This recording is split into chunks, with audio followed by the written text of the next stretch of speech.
lesson. Sorry for the 1 minute delay, but now, as you see, I'm here, so everything should be fine. As always, when we do this, I'm gonna wait here a little, a little bit for a few seconds, just so you can all get in,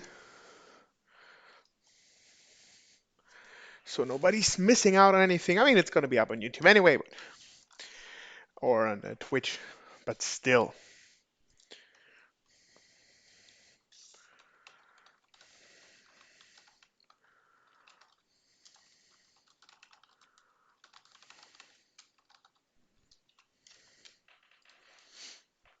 Okay, just quickly also updating the title on Twitch.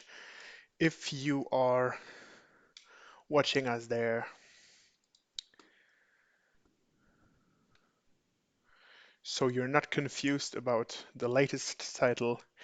I mean, last time we won the Big 11 last Thursday on stream for a nice little 3.2k dollars.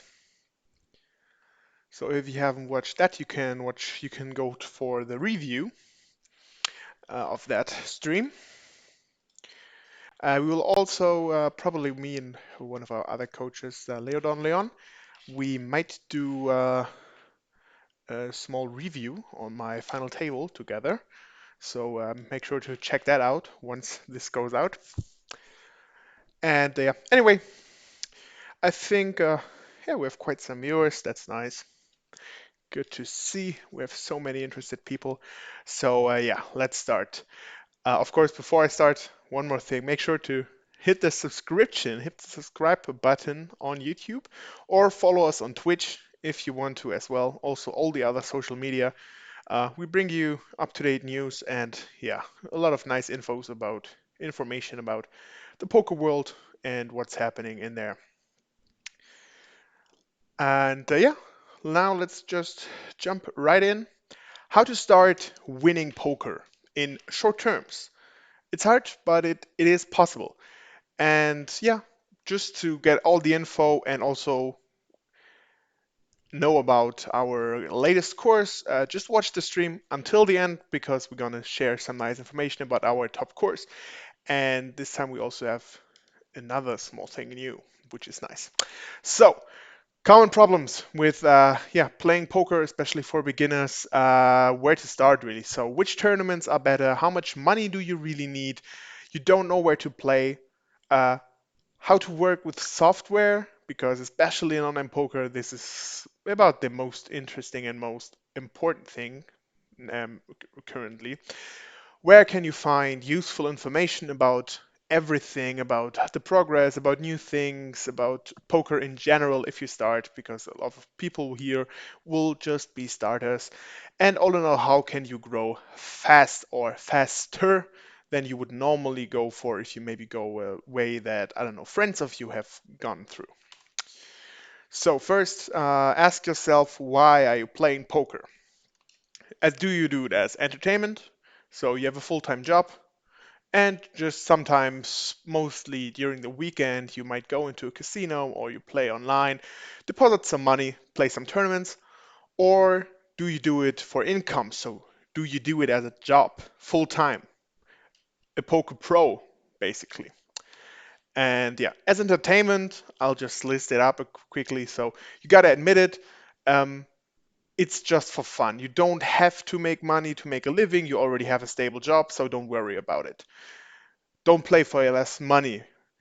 This is really important. As said, you have a normal job, 9 to 5 job, or you work in some area else, but in general, you have a stable job, you have an income.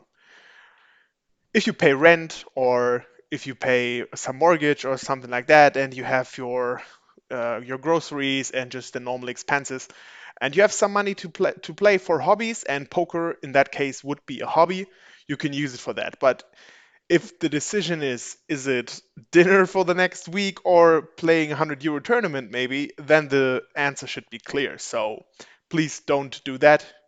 I said, use it as entertainment, maybe as a good example. Instead of going to the cinema with a friend, with your wife, with your boyfriend, or with your husband, or whatever, uh, you sit down on the at the evening, cash in $20, $30 if you not have some money on the account anyway, and play some tournaments. You might make some money, then it's great, but if you don't, you just had some fun, you like the game itself, and you like this competitiveness. So all in all, just have fun with it. As a job, so for income, it's a bit different because it's got to be clear for you that it's your job and you have to work on your game constantly. For example, if you think about players being successful in the in the early 20s, um, in the early 21st century, that's what I wanted to say. So 2005, 2006, or something like that.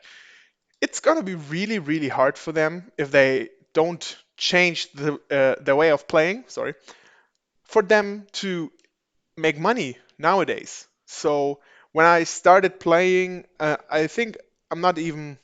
I probably just knew like 5% of the stuff I know now, and that's why using softwares, using watching videos, watching streamers, having coaches and stuff like that is really important to improve. So of course, if you're a pro yourself and you are constantly improving by finding out stuff on your own. So if you use, as I will get to later, like with software, if you find out some stuff on your own by using the software, that's of course then a bit different. But still, it's the same. So you need to work on your game. Like the top streamers, they I mean, as you see, they're not online 24/7, right? They have like 4 or 5 sessions a week, and the rest of the time they're studying, and you see it on their Instagram or on the Facebook profiles or whatever. They just train, they study a lot to find out stuff other people don't know, to see leaks they have and make them go away, right? So just to adjust to the current meta, so to say. Another thing also, of course, that differentiates or that distinguishes between a pro and a hobby player that normally has a job, it's of course the time they have available. So you might only have like 3 hours in the evening, let's say from 8 till 11 until you have to go to bed because you have to wake up at 6 or 7 in the morning to go to your job again, or you have 10 hours to play every day because you don't have a normal job. You are a poker pro. So if you only have 3 hours to go, uh, it will be hard for you, for example, on a Sunday. Like you can't really go for the Sunday Storm or Bigger 11 or so because they're gonna last until 6, 7 a.m. And that's basically when you wake up. You might be able to do it sometimes, but then like the Monday is gonna be really, really hard for you. Especially, let's say if you go deep and play until 4 a.m. and then get 21st for like $100 or $200 maybe, you're gonna be more disappointed than happy about the deep run, and then the Monday is gonna be hell for you, really. If you win it, of course, then you kind of don't care because you won a lot of money. Um, but just to be, just to have that comparison. And here, turbo tournaments would be better. They last 3, maybe 4 hours, so you have your schedule clear. You can play like 3, 4, or 5 of them. You're gonna be at best, if you win it at the end, on the table for 4 hours, and that's it. But if you're a pro, you can go for the regular speeds one because if you have your 10, 11, like really it doesn't matter how long they last because you have the whole day. Maybe of course you might have some appointments or something like that. You want to go to the gym or so, but those are not things you have to go there for sure. So maybe you can just skip it on that day or whatever. But that way you can play the regular speed tournaments and yeah, you just have more time to go for them. And there, of course, also the variance is not that big and your skill is shown a bit more than in the turbo tournaments. But if you don't have the time, it's really hard to go for you like this. Then probably multi-table sit and goes are better.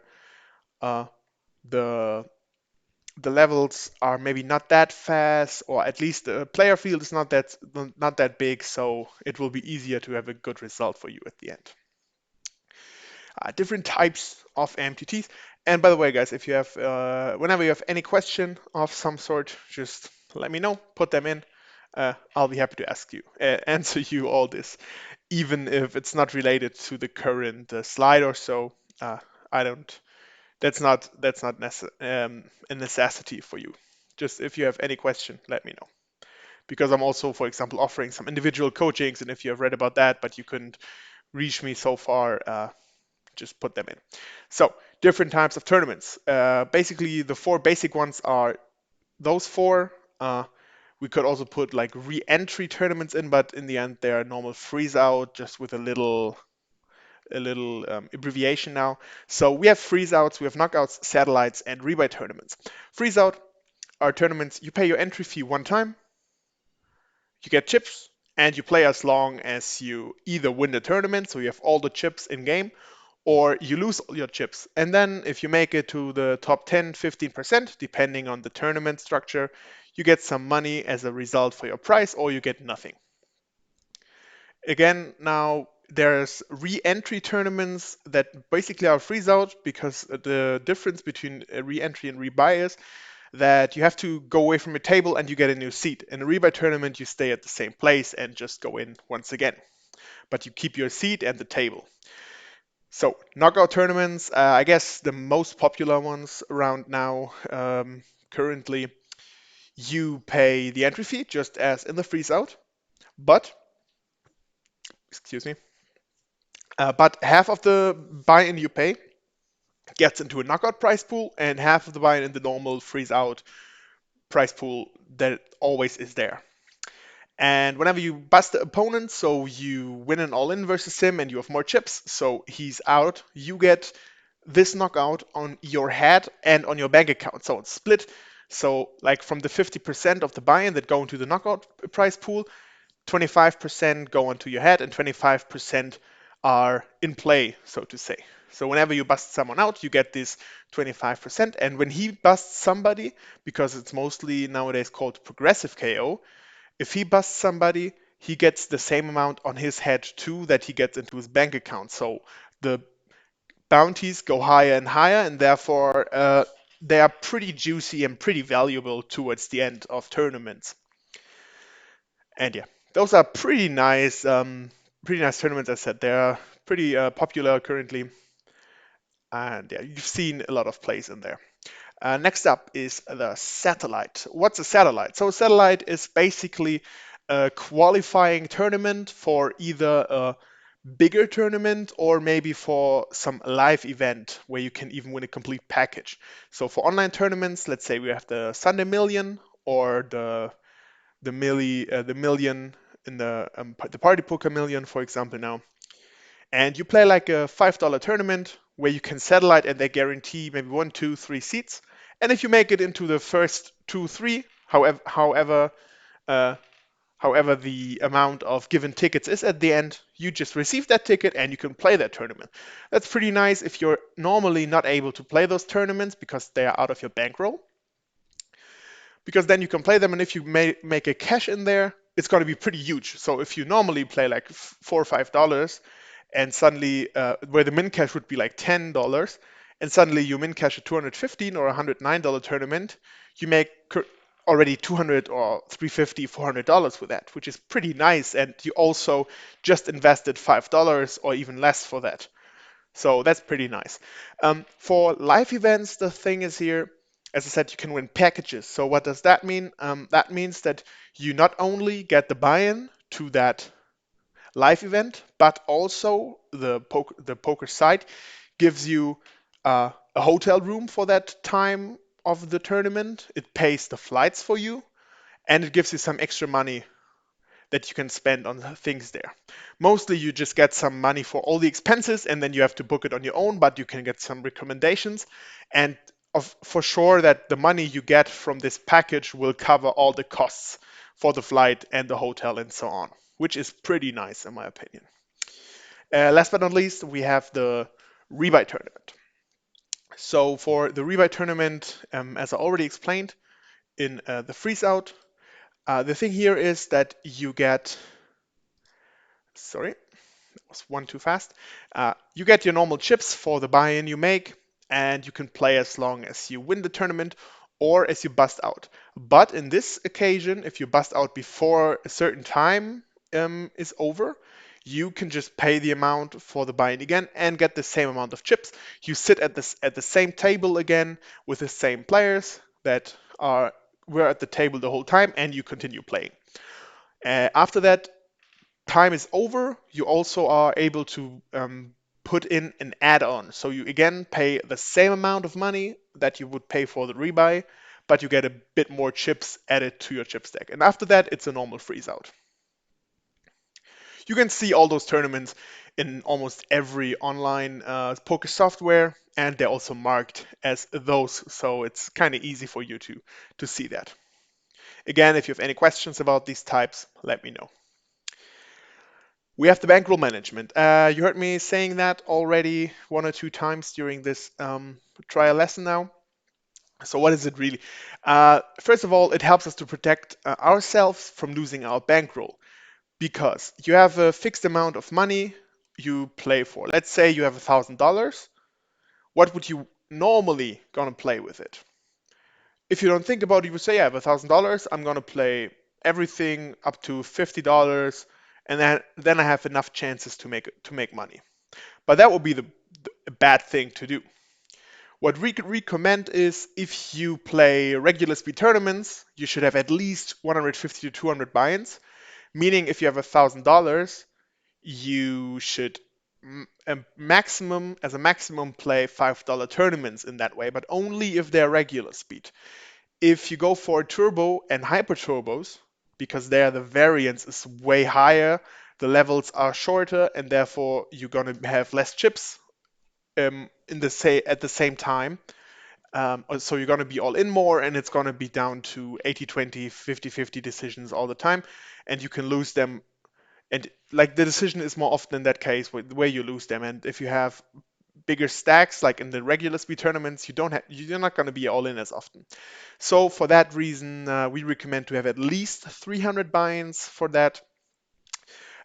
It's depending on like what your approach is. So as I said, if you're a fun player, you can if you stick to 300 buy-ins, I think that's going to be fine. So as I said, if you have $1,000, uh, meaning that your average buy-in should be around $3. So that means you can of course play some $5 tournaments, especially if they're regular speed, but then also have some $1 tournaments in there to keep the average buy-in at that level.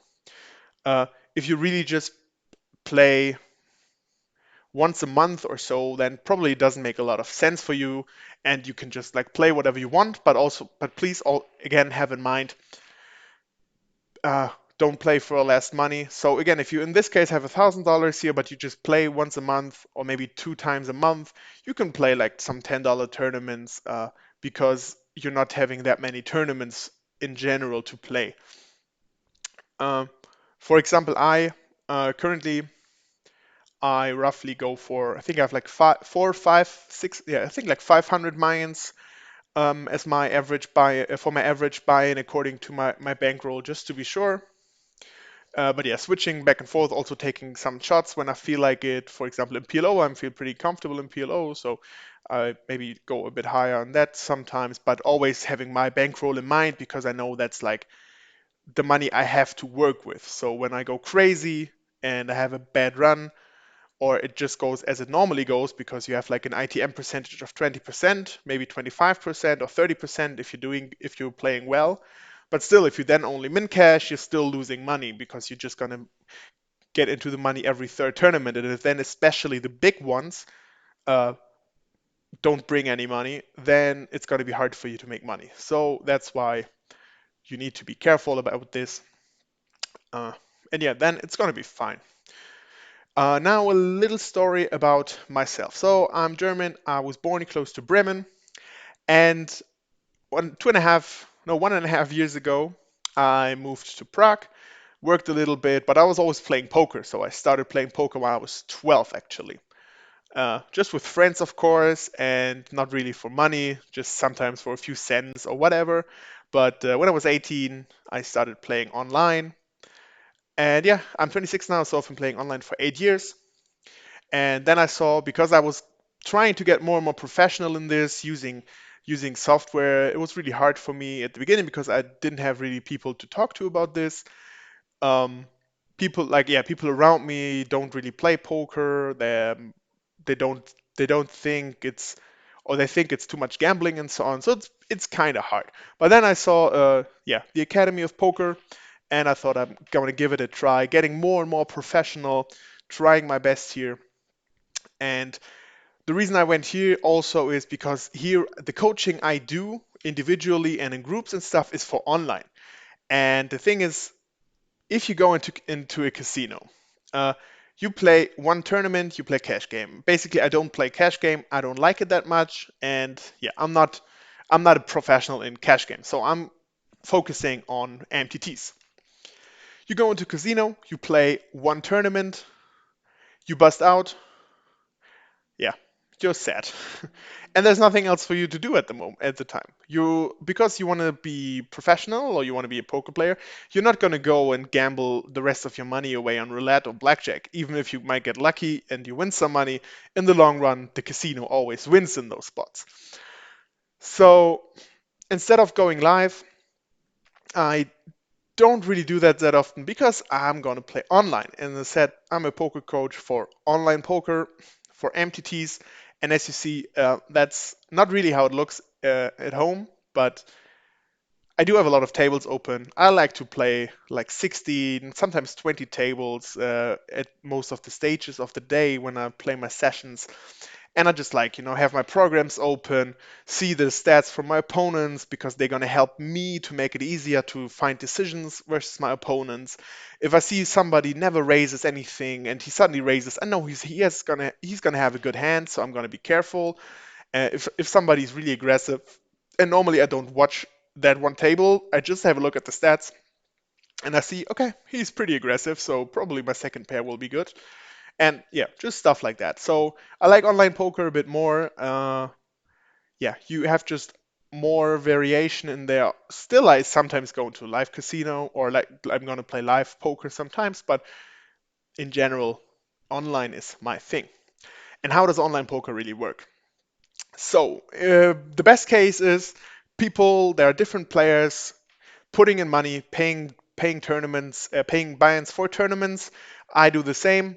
In the end, I win, so this money goes to me. But if I don't, I still pay the buy-in and somebody else wins it. Also, there's this small thing called rake. That's the tournament. Sorry, I need to refocus here.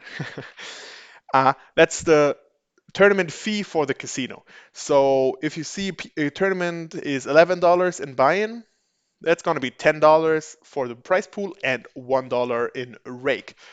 Of course, PokerStars is now at $1.20 or so, but in this case, it's easier if I say $1. And this rake goes to the poker rooms, and yeah, they get that rake for providing the software, providing security, providing the tournaments, and so on and so forth. And then you have different, yeah, just different poker rooms where you can go to. And I will give you a short overview of those. You all know PokerStars. Yeah, it's worldwide the most known poker site, I'm pretty sure. What's nice about that site? So you have high quality software, you have high guaranteed prize pools, and you have a wide range of tournaments. If you go into the lobby right now on PokerStars, you can see there is tens, 20s of tournaments you can play. There's many cash game tables open. There's even for mixed games, different tables open. You can always play something. You have the spin and goes and whatnot. You have many sit and goes and so on. Bad thing here is that the average player is pretty strong in comparison to the other sites, and the average field size is pretty big, which means also the variance is gonna be pretty big. So it will be harder for you because you're gonna lose a lot of 80-20 situations where you have aces versus kings and there's a king. It's gonna happen more often because there's so many hands played, and even if he just has 20%, that means he's gonna win it 1 out of 5 times, and that's pretty much a lot. Even if you have 99% to win, you're gonna lose it 1 out of 100 times. So, uh, in that case, if you're just starting and you're not really sure what to do, then Pocus is probably not the best site for you. Also, they kind of suck when it comes to rake currently. Party poker is probably then the better decision. First, they improve a lot. They offer a lot of different things. And yeah, in a lot of tournaments, they have overlays. What are overlays? So the tournament is guaranteed $1,000. The buy-in is $11. $1 is rake, so $10 get into the prize pool. Now you only have 90 players, which would normally mean there should be only $900 in the prize pool. But because they're guaranteed 1,000, Party Poker is paying the $100 that are over here, and that's happening a lot, especially in satellites, and therefore you get more money than you should get for your buy-in, which is pretty nice. Also, the rakeback system is definitely better than PokerStars. If you play more, of course, rakeback is always for players who play a lot, so it's more juicy the more you play. Um, but you can get up to 40%. And as I said, linked to the overlays, the average field size is not that high and the average player is not that good. Also, they have the Party Poker Live dollars, or I need to change that for last time because I just heard about that a few days ago. Mm, they have these tournament dollars and you can use them for live events as well. So they now updated the Party Poker Live dollars, which at that time meant that you can use them, you can play satellites on Party Poker and win this money, and it's stored on the Party Poker Live account for you, but you can use it for live tournaments. So for me, if I go to the King's Casino again, they are partly owned by Party Poker. So I go there, I say, hey guys, I want to pay this tournament with my Party Poker Live dollars, and then I just pay it with that. Also, I can pay my expenses, so the hotel bill, the gas bill, whatever, I can pay it with that. It's now the same for the tournament dollars, but you can use the tournament dollars for live and online. So if you want to grind tournament dollar satellites, you can do that, and you can use it for all the tournaments. Or, as in my case, I'm gonna go for that. I will use it just for for the live events and pay my buy-ins mostly with the tournament dollars. The disadvantage currently still is that the schedule is kind of unstable. There's a lot of changes in there, and yeah, the software is still not the best. I still like PokerStars way more, but just because of all the things that Party Poker is trying, and they really do a lot, I tend to play there more and more still. Number three we have here is 8 poker. The thing about 8 poker is also which is good, just like Party Poker, but here maybe even better that the field sizes are pretty small on average, and the players are weak, even weaker than on Party Poker in general. So, and you can qualify for the WSOP, and that's probably has been the dream for a lot of players. I haven't been able to go there yet. I definitely want to go there someday. So then you could try to qualify on Party Poker on 8 poker for not a lot of money, which is pretty nice. Disadvantage here is, yeah, guaranteed prize pools are pretty small. And here the thing is, not like Party Poker, who are really investing a lot here. They know they don't have that many players in comparison to the other sites, so they're not going to give you that big prize pools because they are not going to pay the overlay all the time. They also have like some interesting tournaments there where they do a lot of promotion for that. But in general, if you have the normal schedule, the prize pool is not going to be that big. Last but not least, we have Natural 8 or GG Poker in general. I really like to play there. Now, unfortunately, the Czech Republic is blocked in there because of some laws, but I could still use GG Poker. The skin Natural 8 comes from Asia, and GG Poker is, I think, based in Europe, so I can go for that. And they're basically the same software, they just run sometimes different promotions. Good thing here again is average field size is not that big. Players are pretty weak in general. And as I said, they offer a lot of events and competitions. They have like some rake race where you're going to go for a cash game. When you make a flush there, if you have the highest flush throughout the day, you get some extra money. They have some all-in or fold jackpots. So that's poker where you are four-handed and you can just decide if you fold or go all in. And they have huge jackpots if you make like a straight flush or so. And the rakeback system is pretty good, even if you don't play that much. You get like 15 to 20%. On the other side, again, the prize pool is not that high, the guaranteed prize pool, and there's not that many tournaments open. So if I go for a full schedule, what I did the last times, I had maybe like 20 tournaments throughout the day I could play. So yeah, that's not the best, but I think they're also gonna invent some more stuff. So we'll definitely keep an eye on that. I talked a lot about software already today. So what did I talk about? And let me take a quick sip here. So you have different things you can go for. You have trackers, and I think stuff like Poker Tracker, Holder Manager, Hand to Note are pretty much known to you guys. Or if you don't, you can, at least for Holder Manager, I'm sure, but I'm not completely sure with Poker Tracker. But for Holder Manager, you can go for like a 30-day trial version. So definitely try that out. There are a lot of YouTube videos that explain how Holder Manager works really. And yeah, the statistics and the numbers you get out of this software just help you so much. It costs like the full version, if you maybe even get it for Omaha and Hold'em, costs $150. The only Hold'em version costs you like $90, and it just makes you so much money in the long run. I don't know how much it helped me already, but well, I know how much it helped me. I just can't directly put it into numbers, but it's going to be way more than $90 or $150 because I also got the Omaha version. But yeah, because of the stats I see of people, how much they raise, how much they see bet, so how often they bet the flop, continue to bet the flop, how often they bet the turn as well, how much they fold to the big blind, how much they three bet, and so on and so forth. I get a pretty good picture of my opponents, and therefore a lot of decisions for me are going to be default because I really know what to do versus them. If you have some tricky spots, then you have some calculators you can go for. In that case here, you see we have Flopzilla, we have the IC Miser.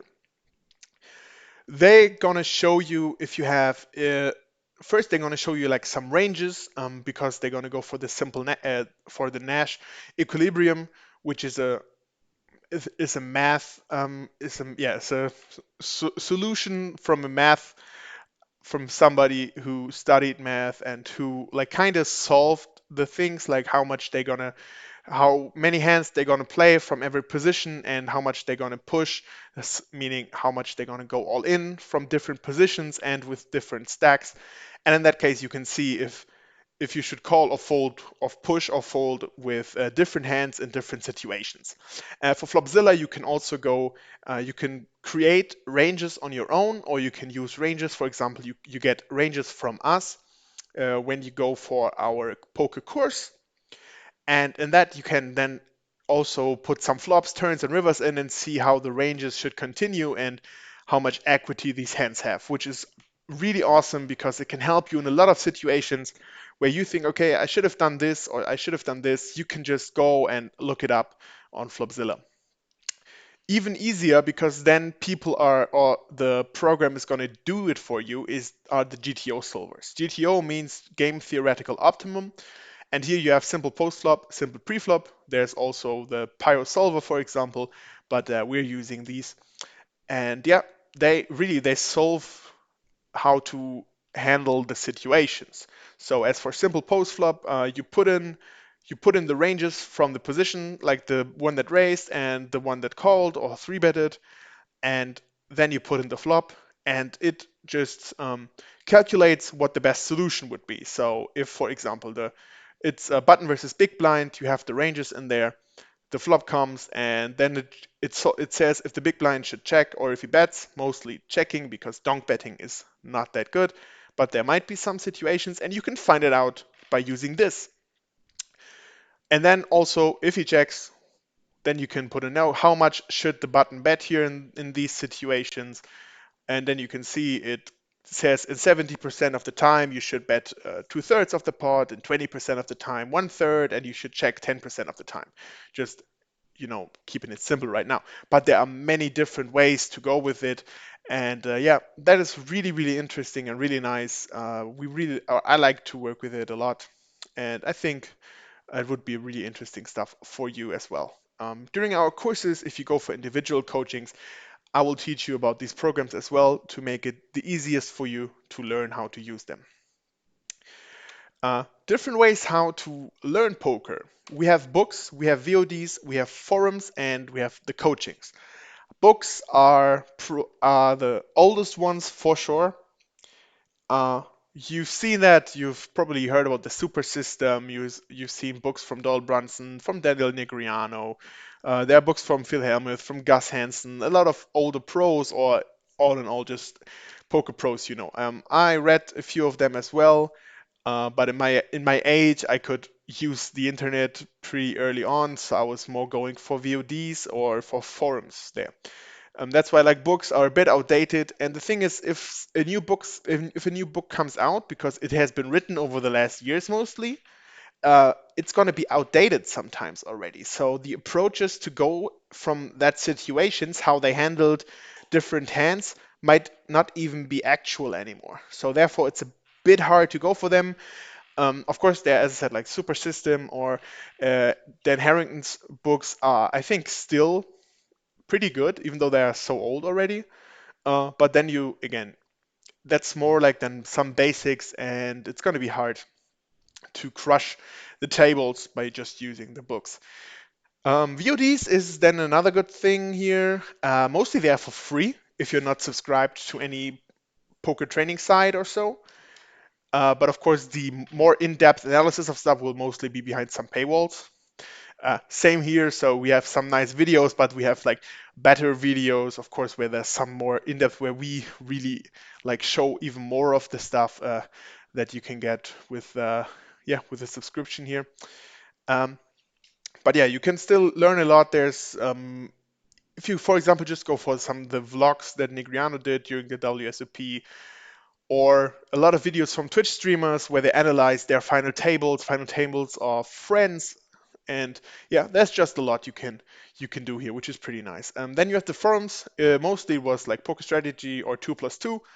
In my opinion, they're not that active anymore, but they have been used a lot, and I was on Poker Strategy a lot as well. And then you could post. I mean, you can still do it. You can post your hands in there if you don't have any people that can look them up or give you an advice on that. Yeah, you can just post your hands and probably get a pretty quick answer on that. I'm not sure how it works nowadays because I don't use it that often anymore.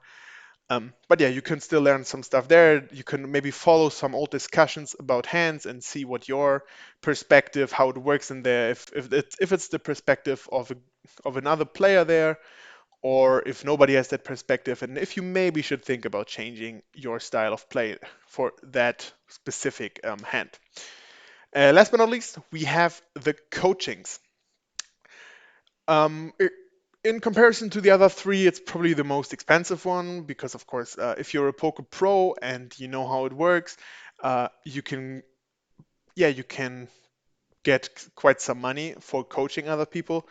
But for example, I invested in that a few years ago, getting a coach, because then I knew that it will be easier. So all my questions I had were very easily answered because he knew what he was doing. If I put it into a forum, they might not completely know what I talk about, or they did not answer it the way I wanted to because it didn't really help me. And yeah, therefore coachings were better. He showed me then some tricks and some stuff I didn't really know about, or I didn't couldn't figure out completely. And even though it might just be like an hour per session or 1.5 hours or so, the stuff you had there was just so much. And of course, if you record it, you can like rewatch it a few times if you didn't understand some stuff there. And yeah, it just helped me so much to improve my game. And like the money you pay for it, you mostly get it back pretty quickly if you do it the right way. And yeah, that's also just a thing that we're offering, like going for individual coachings. And I will in a bit tell you what exactly we're offering in there. Um, Now, so for individual lessons, we will of course go for a structure that is for every type of player. If you're a beginner or if you're upper level, or if it's just about like if you only want a few sessions because you have some problems. Let's say you're really bad in three bet spots, you're really bad in out of position spots, you lose a lot of money playing flush draws, playing second pair, or something like that, um, we will make the structure work to give you the best and most efficient way to to help you getting out of this problem, out of this leak, and regaining your energy and your power to make more and more money. So that's why I said gonna work on your needs, and also if that's needed for you, especially if you're a beginner, it's mostly the case. We will show you how to work with every software. So as said, Holder Manager can be really complicated. We can easily show you everything how it works. We have a special HUD. The code most of our coaches are using. Some of course have their own, but we have one that works really good for everybody.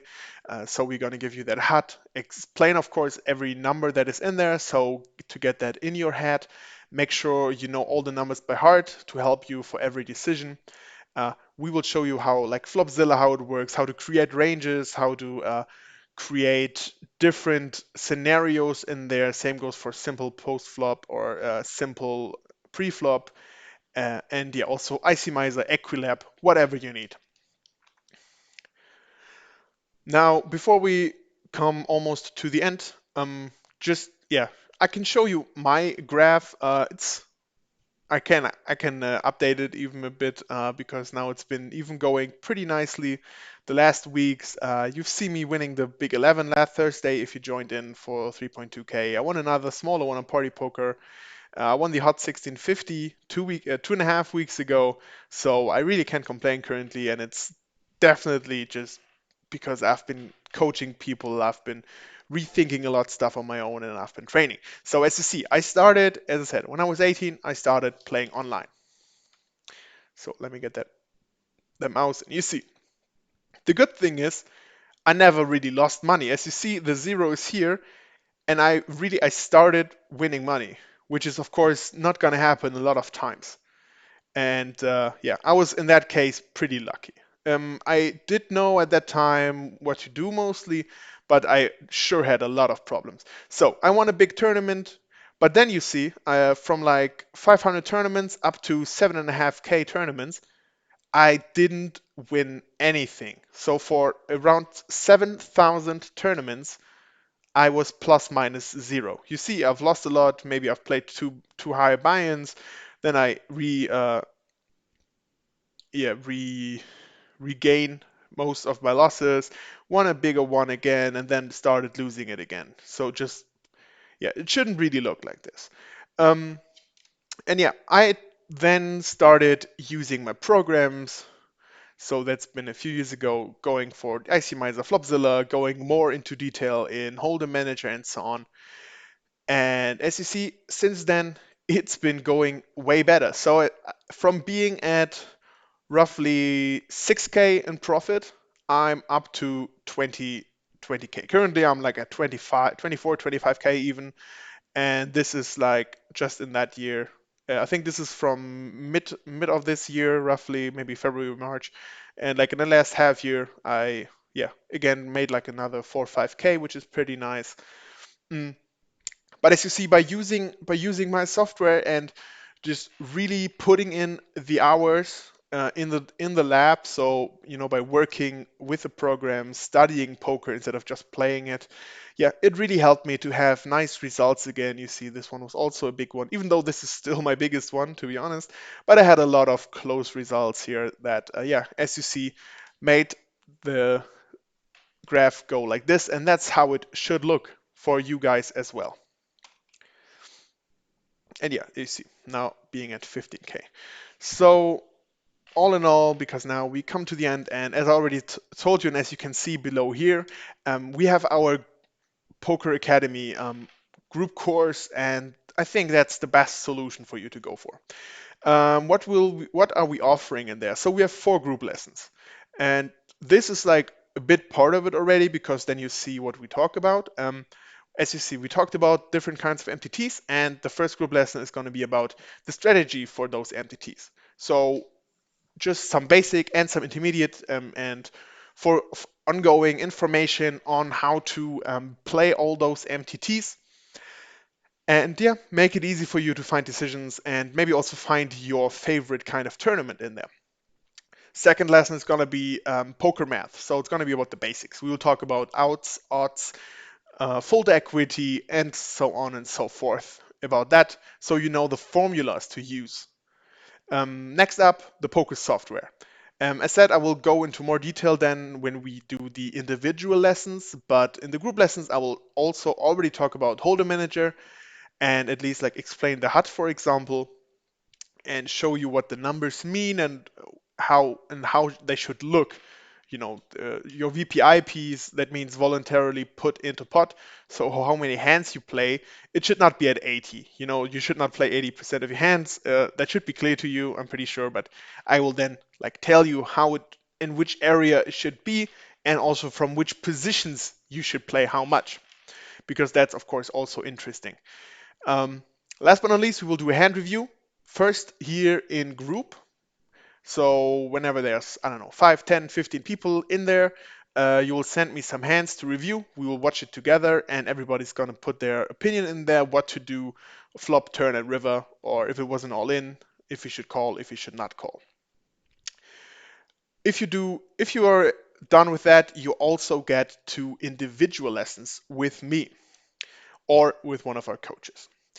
Uh, and here again, in the individual lessons, I already said that earlier, but we will do, in this case, because it's linked to the poker course that we're offering here, we will do some more hand review because a lot of times people might be afraid to give their hand open to, a bigger crowd because they think, oh, I made so many bad mistakes and the people think I'm a fish or whatever.